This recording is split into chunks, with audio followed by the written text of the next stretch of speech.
Ó, rapaz, rapaga. Pessoal, meio rápido hoje. Hoje o dia rendeu, hein? Hoje o dia rendeu, não tivemos grandes indicadores macroeconômicos, como eu vou mostrar daqui a pouco. Mas a gente vai ver o que pode ter acontecido para o Bitcoin cair, porque sim, o Bitcoin teve uma queda, um derretimento pouco comum, perto do que a gente está acostumado aí a ver. E muita gente está utilizando essa notícia aqui, né, de que CFTC processa Binance CEO lá nos Estados Unidos por oferta irregular de derivativos. Então, assim, a Binance está sendo criticada pelo governo estadunidense e logo põe em xeque o Bitcoin, porque a Binance é a maior corretora de criptomoedas disparada do mundo, em especial depois do breakdown da FTX, né? Então nós temos aqui a Binance como principal corretora disparada do mercado aí de cripto. E uma crítica dessas feita pelo governo estadunidense tende, claro, a fazer as cripto caírem, logicamente. Mas a questão é, esse tipo de notícia foi anunciado depois de começar a queda. E eu deixo a dúvida para você que eu vou responder nesse vídeo. O que vale mais, gráfico ou notícia? Análise gráfico ou notícia? Cara, é o seguinte, quando eu estava no Foxbit, que eu participava das lives deles e tal, eu conversava com... A gente vivia discutindo, né, eu e a Yara tal, que a Yara defendia que era notícia. Você tem que tomar cuidado com a notícia, porque às vezes vem uma notícia e bota para quebrar toda a sua estratégia. Cara, eu diria que as notícias que fazem isso são aquelas notícias que praticamente são os atos de Deus, vamos dizer assim, né? Ou seja, coisas que não tem como você precificar. Explico. Do nada tem um maremoto na China, numa região que minera-se muito Bitcoin. Ou, enfim, dando exemplo aqui. Isso é basicamente um ato de Deus, apesar que há pessoas que podem ter informações privilegiadas e já falarem desse maremoto, né? Eu já vou chegar lá. Mas isso é uma informação privilegiada e... privilegiada não, desculpa, é uma informação que não tem como as pessoas adivinharem que vai acontecer e simplesmente, beleza, isso daí quebra a estratégia. Porém, a grande maioria das notícias, cara, eu digo para vocês, são sim precificadas em gráfico. Por quê? No gráfico, a gente vê, acima de qualquer coisa, a manipulação das instituições. A gente consegue perceber isso aí no gráfico. Se você souber utilizar os indicadores corretos, você percebe isso daí. Quando você vê manipulação de instituições, você, opa, alguma coisa estranha está acontecendo. Então, antes de sair notícia, você consegue prever. Cara, por exemplo, essa notícia do CZ, né, que Changpeng Zhao, né, que é o CEO da Binance, saiu bem depois, de certa forma, ao quebra-quebra do Bitcoin que ele teve hoje, né? Essa derrocada que ele deu, que não é para assustar tanto assim. A gente já vai falar disso daqui a pouco. Cara, é uma coisa totalmente plausível, totalmente comum de se acontecer. Não é o fim do mundo. Então agora já era. Não. Tá? É uma coisa que você... O que adianta você ficar acompanhando notícia de criptomoeda se você já teria tomado um belo loss ou estaria num prejuízo considerável nessa situação aí que a gente viu, tá? Então, graficamente, tinha coisas que poderiam, de certa forma, prever o que está acontecendo e a gente comentou, inclusive, em vídeos passados. É algo normal, é algo natural, né? O mercado chegou a um ponto que começou a encontrar uma resistência pesada por volta dos 30 mil dólares e ali a gente faz uma distribuição. E essa distribuição faz com que o mercado corrija. O que ele está fazendo por hora é uma correção, não há nada para se alarmar. Pode ter certeza que amanhã essa notícia aqui ou ela vai ser desmentida, ou vai ser suavizada, ou vai ter algum índice na macroeconomia que vai fazer o Bitcoin subir, enfim, alguma coisa vai acontecer.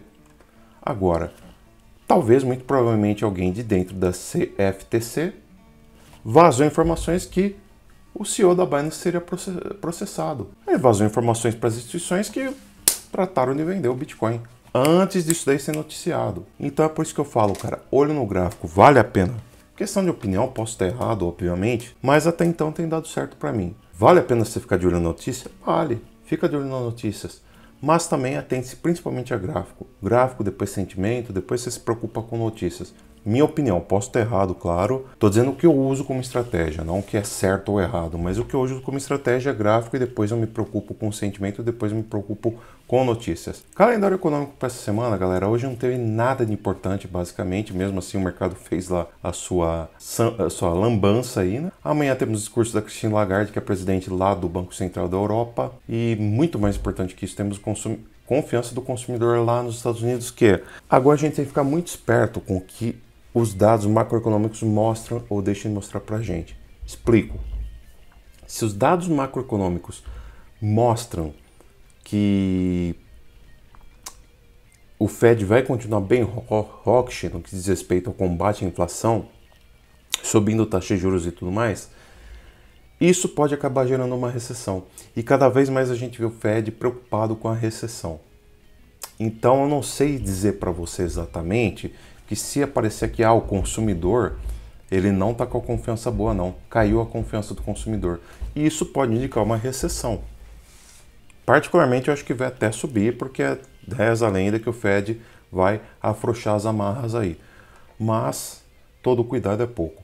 Temos a PIB trimestral, mesma coisa, se vier acima do estimado, pode ser que signifique que a economia está aquecida, as pessoas vão continuar comprando e o Fed vai continuar subindo a taxa de juros. Por outro lado, pode ser também que uma recessão não está a caminho, pode ser positivo.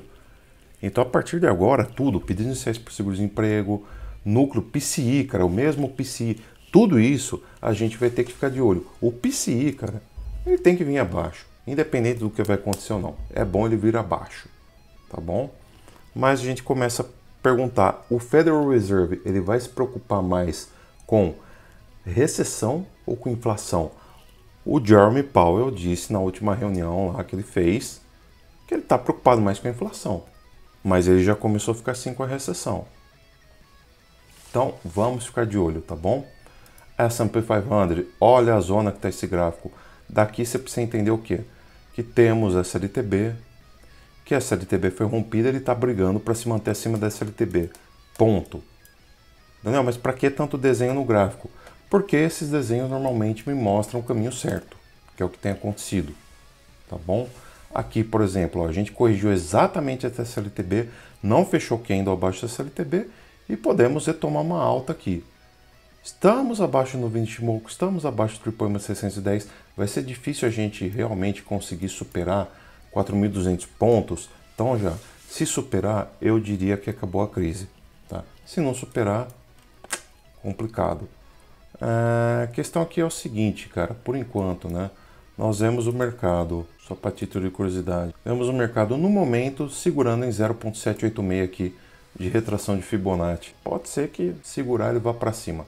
Complicado, não fechou o dia bem, não fechou o dia muito otimista, vamos ver amanhã o que vai acontecer.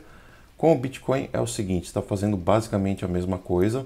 A gente tem uma LTB aqui de topo histórico que foi rompida com muita veemência e até agora não foi retestada.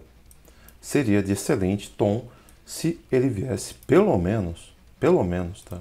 Testar o 0.5, que vai dar 24 mil mais ou menos. Isso por um prazo maior. Você acha que ele vem, Daniel? Cara, eu acho que a tendência de alta está muito forte para mandar ele para baixo tão já. Então provavelmente ele vai vir um pouco para baixo, vai dar um pump, pegar aqui faixa de 30 mil de novo, depois corrige, vem para cá e aí a gente vê o que pode acontecer. Eu acredito que cedo ou tarde ele vem fazer um reteste nessa LTB. Seria um bom momento para compra visando o que? Longo prazo. Se ele vir testar essa LTB, ser lindo, maravilhoso. Estamos em uma resistência, não conseguimos romper, teste em LTB significaria realmente algo muito, muito positivo para o mercado. Beleza? Temos aqui então o nosso padrão. Tudo isso daqui do Bitcoin já foi, confirmou esse padrão por Wyckoff, já pegou o alvo, tá tudo lindo, tá? No momento estamos em um padrão, em uma cunha megafone, na qual ele está respeitando muito bem. Travou aqui, agora pode fazer uma correção. Talvez, tá? Ele corrija um pouco e volte para pegar aqui os 29 mil dólares ou coisa do tipo. Talvez, beleza? Mas tudo indica que realmente aqui tem sido uma resistência muito da marota, então vamos ficar bem de olho no Bitcoin. Beleza, pessoal? Aqui, gráfico de 1 hora. Olha como corrigiu, cara. Olha o tanto que corrigiu. Segurou o tripoema, caiu mais ou menos aqui para os 27 mil, né? Que seria a faixa. Daria até para a gente ajustar isso daqui melhor. Talvez eu faça isso, né? Talvez a gente faça daqui a pouco. Não, em um próximo vídeo, tá? Por enquanto, o que importa é você saber que ele está abaixo do tripoema de 610 períodos. Quando ele ficar muito abaixo, a tendência é que ele venha testá-la novamente e depois caia. Eu imagino a tripoema fazendo coisa do tipo, o Bitcoin vindo testar e depois caindo, tá? É o que eu imagino que ele venha fazer. Acho que vai fazer? Não tenho certeza, cara. É cedo ainda para dizer para vocês. Mas no momento, segue aqui numa correção, né? Ele fez basicamente padrão, um outro padrão diamante, um padrão que é bem interessante vocês ficarem atentos, porque o Bitcoin anda fazendo muito desses padrões, né, cara? Então, ó, fez aqui basicamente o padrão diamante, rompeu para baixo, talvez venha pegar aqui nesse fundo em 26.600, tá? Se perder 26.600, aí a coisa fica complicada, porque imagina ele vindo buscar 25.300, e se perder 25.300, aí a coisa fica mais complicada ainda, porque imagina ele vindo pegar 24.400, tá bom? Particularmente acho que ele segura em 25.200, porque já vou mostrar. Aí a gente tem também os perpétuos, né? O M15, ó. Aqui ele fez basicamente o canal de referência da baixa, né? Por assim dizer, e o canal zona neutra está aqui acima. Se conseguir romper 27.500, a gente pode ver o preço vindo pegar 27.800 e depois aí 28.200. Vamos ver o que vai acontecer e boa. Estamos aqui realmente brigando, cara, com essa região de VPVR. Tá muito importante no gráfico isso daqui. Estamos brigando, por enquanto ele não conseguiu se manter acima dela. Seria de bom tom se manter acima dela para mostrar que realmente está interessado em subir. Veja, long short ratio. Os longs estão superestimados, digamos assim. Tem muita gente longando na hora errada, né? Muita gente fazendo compra na hora errada. Por um outro lado, eu vejo que essa queda que o Bitcoin fez não gerou um aumento no Open Interest. Ou seja, nós não temos um grupo de baleias, um grupo de umas instituições, uns George Soros da vida, não temos eles interessados nessa queda do Bitcoin, porque eles não estão comprando, digamos assim, eles estão abrindo contratos futuros em operações de short, que significaria que a gente poderia muito bem dar continuidade à queda. Não é isso que a gente está vendo, tá? O que a gente está vendo é o mercado lateralizar e demonstrar pouco interesse nessa queda. Talvez, atenção, talvez a gente segure e venha para cima. Não sei, vamos ver. Atenção nessa hora. Ó, lembrando, muitos longs foram liquidados de fato nessa correção e quando a gente tem long liquidado, a tendência é que o mercado vá na contramão. Porém, o Open Interest está cada vez mais se mostrando um indicador de sentimento mais interessante para a gente ficar de olho. Atenção ao Open Interest, tá bom? Mais do que Long Short Ratio, mais do que Liquidations, mais do que qualquer outro indicador, certo? Fund Rate, neutro, basicamente, e o Volume Buy Side, realmente muito volume de venda no que pode ser um fundo. Tem muito volume de venda para pouco resultado aqui. Pode ser que esteja esgotando a força vendedora, tá bom?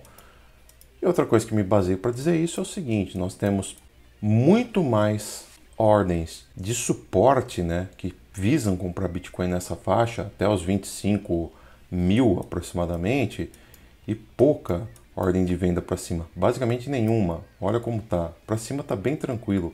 A gente só vai ter uma mini resistência em 27.400, mas cara, pode ser que simplesmente o pessoal venha o quê? Gerar uma liquidez aqui, para depois romper de vez aqui. É como eu sempre digo para vocês, pessoal, é comum, cara, a gente até encarar, né, de uma certa forma, como o garoto que sofre bullying na escola, tá? O garoto sofre bullying na escola. O que é que ele vai fazer? Ele vai chamar a gangue dele, ou o irmãozão mais velho dele que vai chamar os amigos, para ganhar uma força e vir aqui bater no cara que está sofrendo um bullying, que está exercendo bullying sobre ele. Então, muito provavelmente, a gente vai ver algo desse tipo aqui, tá?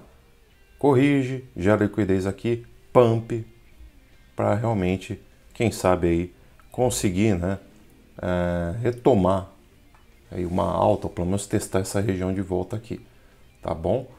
É a chance que a gente tem para o mercado gerar liquidez e conseguir romper aqui, tá? E por fim, Crypto Fear and Greed continua na ganância mesmo após essa queda. Seria bom ter gerado um pouco de medo, já que aparentemente esse FUD da Binance, ele deveria servir como um FUD, ou seja, Fear, Uncertainty and Doubt. Ele deveria servir para deixar as pessoas com medo. E as pessoas estão com ganância, ou seja, tem mais sardinha ainda para ser liquidada em operações de long, tá? Provavelmente a gente vai ver mais uma pequena queda aí no mercado, porém, acredito que de 25 mil não passe. Tô falando que vai bater em 25 mil e to the moon? Não, muito cuidado. Tô falando que ele pode bater 25, bater em 30 e ficar lateralizando essa região aí sem grandes problemas. Pessoal, por esse vídeo é isso. Falou, fui, adiós, valeu para quem ficou até agora, até amanhã.